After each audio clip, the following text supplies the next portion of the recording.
વાગે છે 7 અને ગાઈસ છે ને પકોડી આવી હતી તો આપણે છે ને પકોડી ખાવા જઈએ તો ગાઈસ છે ને અત્યારે બધા આવ્યા હતા એને છે ને ચા બનાવી હતી ને તો ઓરેન્જ આંટી આવ્યા હતા એમને પતા મારા પપ્પાએ જમી લીધું અને ગાઈસ આજ તો છે ને ગૌરવનું વ્રત મતલબ જાગરણ છે તો ગાઈસ આ લોકો છે ને એટલા માટે રમે છે બધા જાગરણ છે આજે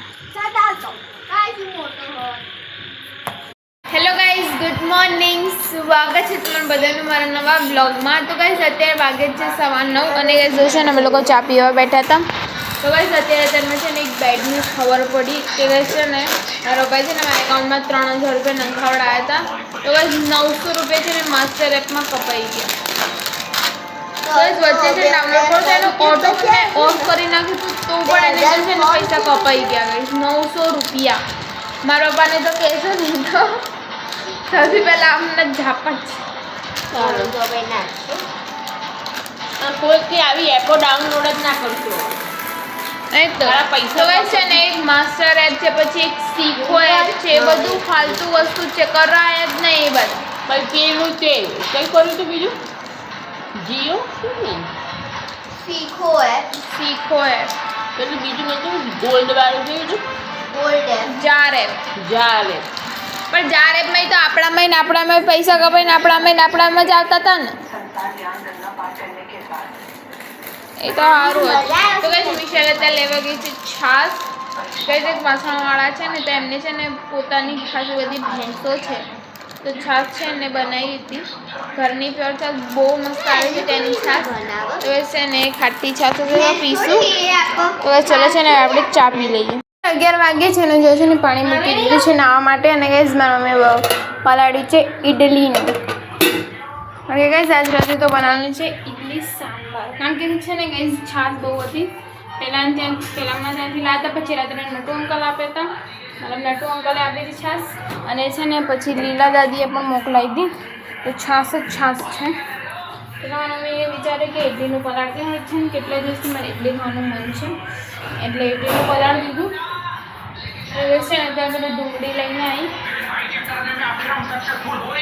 અત્યારે ડુંગળીનો ભાવ 102 કિલો પહેલાં 105 કિલો હતી અત્યારે 100ની ડાયરેક્ટ 2 કિલો અડધી થઈ ગયો ભાવ તો એને જ છે ક્વોન્ટિટીમાં બહુ ભાવ હતો ઓકે ચલસીને પાણી થઈ ગયું છે એટલે હવે અરસીને નાવા મોકલી દઉં ફટાફટ શું લેવા જઈને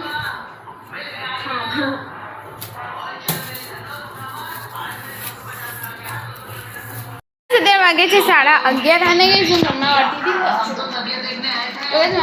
છે ને કપડાં ધોતી હતી અને ગઈ છે ને મેં છે બસ મમ્મીએ જો છે ને કચરો બધો આપી દીધો ગઈ છે ને સૂકો કચરો મેં વાળી દઈએ છીએ બાકી જે લીલો કચરો ને હોય શાકભાજીને બધો છે કચરાવાળા આવે ને એટલે નાખી દઈએ બાકી ગઈ છે ને જ્યારે કચરાવાળા અંકલ આવે ને તે છે ને એટલું બધી આખી ગાડી ભરેલો છે કે કચરો નાખવાની જગ્યા જ ના દેખાય એટલે પછી મારી મમ્મી કહે કે સૂકો કચરો ને આપણે ઘરે બાળી દેવાનું અને છે ને જે લીલો કચરો ને જ ખાલી નાખવાનો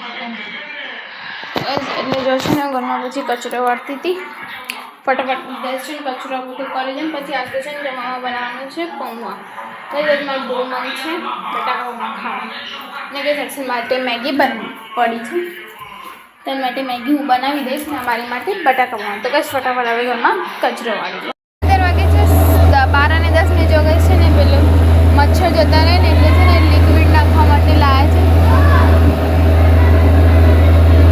કઈ જો વાટું કચરો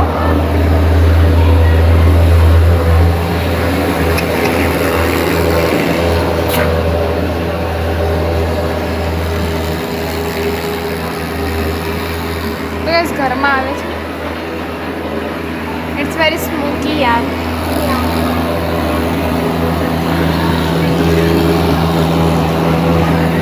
તો કઈ તમારથી આવું આવે છે કે એને કોમેન્ટ કરીને કહેજો કઈ છે થાય છે 12:30 અને કઈ છે નર્સન માટે મૂકી હતી મેગી તો કઈ કામ બધું પતી ગયું અને મારા મમ્મીના કપડાં ધોઈને આવીને મારી મમ્મી જો ચડી છે ઉપરમાં ઉપર શું કામ ચડી આ જોના કપડાં ફેરી નાખે હે એ આને જાણે એને હાલ સ્કૂલ જતું જ રહેવાનું હતું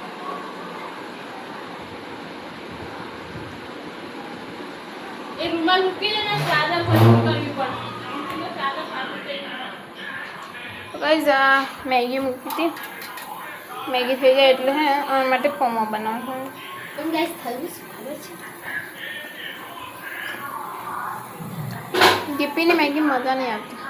1:15 થાય છે અને જો ગાઈસ છે ને પૌવા બનાવી દીધા છે. તો ગાઈસ કે ને આ જમવા બેઠી છે હર્ષદ માટે મેગી અને શાક. તમારી મમ્મી પણ જમવા બેઠી છે ને ગાઈસ છાશ. તો મજાથી જમવાનું ફટાફટ જમી લઈએ. ગાઈસ છે 7 અને ગાઈસ છે ને પકોડી આવી હતી તો આપણે છે ને પકોડી ખાવા જઈએ. તો ગાઈસ છે ને અત્યારે બધા આવ્યા હતા અને છે ને ચા બનાવી હતી ને તો ઓરેન્જ આંટી આવ્યા હતા એમને પછી બેસીને ખાસી વાત કરી કારણ કે છે ને ચા જે છે એ જેનથી દાદાને પીવાની હતી તો છે ને એમને આવ્યા પછી ચાને લીધું આપણે અને પછી બેસીને વાત કરતા હતા. પછી આજ તો બનાવી દીધી છે ઇડલી. તો ગાઈસ પકોડી એટલે પકોડી ખાવાનું મન છે. ક્યાં આવ્યું એ લઈએ ને તો ગાઈસ હા એ પગથિયા ઉપર બે પગથિયા ડૂબી ગયા હતા. તો ગાઈસ આપણે ખાઈ લઈએ હવે પકોડી. તો ગાઈસ તમને ખબર છે કે મને પકોડી કેટલી વાગે છે. એ પડ્યા જો એ રિયા તો બહુ દિવસે દેખાય. રિયા વ્રત નહીં રહી રહી છે તું મને ખબર જ નહીં તને ગાડી છે હજુ અમારે એવું છે પણ એમને બનાવી તો લેવા દે એ નહીં ખાય તો ગાઈસ ચલો છે ને આપણે ખાઈ લઈએ પકોડી. તો એવું કરીએ. તો ગાઈસ અત્યારે વાગે છે 9:30 અને ગાઈસ અમે લોકો જમી લીધું. ઇડલી બની ગઈ હતી ગાઈસ. તો છે ને સવાર માટે બનાવીએ છીએ. આટલી બની છે અને બીજી મને મૂકી છે સવારમાં લઈ જવા માટે. તો ગાઈસ છે ને સવારમાં લઈ જવાનું છે ને ગાઈસ મારા પપ્પા આવ્યા પછી છે ને રંજન આંટી આપી પાત્રા એટલે કે અળવી અને છે ને ચણાવા આવ્યા હતા. મારા પપ્પાએ જમી લીધું અને ગાઈસ આજ તો છે ને ગૌરવનું વ્રત મતલબ જાગરણ છે. તો ગાઈસ આ લોકો છે ને એટલા માટે રમે છે બધા. જાગરણ છે આજે. તો ગાઈસ કાલે તો સ્કૂલ જવાનું છે ને કાલે તો હું પહેરી જઈશ ફ્રી ડ્રેસ કારણ કે અમે લોકો બધા ડિસાઈડ કર્યું છે કે અમે બધા ફ્રી ડ્રેસ પહેરી જઈશું. તો બધા ફ્રી ડ્રેસ જ પહેરશે તો ટીકનું પણ ફ્રી ડ્રેસ જ પહેરીશ. હા મમ્મી સાંભળ્યું ફ્રી ડ્રેસ પહેરીશ એમ. તો બસ ચલો છે ને હવે હું વાંચવા બેસું. મારે વાંચવું છે સાયન્સનું. તો કહીશ છે ને થોડી વાર પહેલાં મારા પપ્પા આવવાના હતા ને એને પહેલાં શું થયું કે મતલબ બધી બુકને હું બધું પેક નહીં કરતી હતી તે છે ને મને મારા કેમિસ્ટ્રીનું કાલ છે ને ટેસ્ટ આપવાની છે. તો મને એવું લાગે ને કે મેં કેમિસ્ટ્રીની ડાયજેસ્ટ છે ને કોઈકને સ્કૂલમાં આપી હતી અને છે ને હું ભૂલી જઈ પછી કહેવાનું. તો હું કેમની છે ને બધે જ મેં મતલબ ડાયજેસ્ટ શોધ કરી. મેં કીધું મેં ક્યાં મૂકી પછી છે ને મેં 1-2 જણાને ફોન પણ કર્યો. પહેલાં માનસીને કર્યો તો માનસી કહે ને કે હું બધી મારી બુક્સ કે ટાઈમ ટેબલ સેટ કરીને જાય છું કે મારી જોડે નથી તારી બુક. પછી છે ને મેં અનન્યાને કર્યું તો અનન્યા એવું કહે ને કે તે મતલબ તારી કેમિસ્ટ્રી ડાયજેસ્ટ સરને નથી આપી પેપર કાઢવા. પછી જઈને મને યાદ આવ્યું કે હા મેં સરને આપી હતી અને મેં એની બાયોલોજીની આપી હતી ને મેં મારી છે ને કેમિસ્ટ્રીની ડાયજેસ્ટ આપી હતી. ત્યારે જઈને મને યાદ આવ્યું કે મારી કેમિસ્ટ્રીની ડાયજેસ્ટ છે ને સરને આપી. પછી મેં વિચાર મેં કીધું અત્યારે છે ને નોટબુકમાંથી લર્ન કરી લઈશ. પછી મેં કીધું છે ને કાલે જઈને શોધીશ અને તો સારું મને યાદ આવી ગયું. હું દિશા હર્ષિલ તો રમતા હતા એમાં બેન તો લંચ કરતા તો સૂઈ ગઈ અને મારા પપ્પા અને મારી મમ્મી તો બહાર બેસાતીને ગઈ. એવું થયું ને કે અમે જે ઇડલી મૂકી હતી ને એ તો ક્યારની થતી હતી અમને ખબર જ ના રહી. બોલો ગાઈઝ પછી જઈને યાદ આવ્યું ને હું જ્યાં ઇડલી ખાવા જઈને પછી જ્યારે યાદ આવ્યું કે હા એ બાકી છે.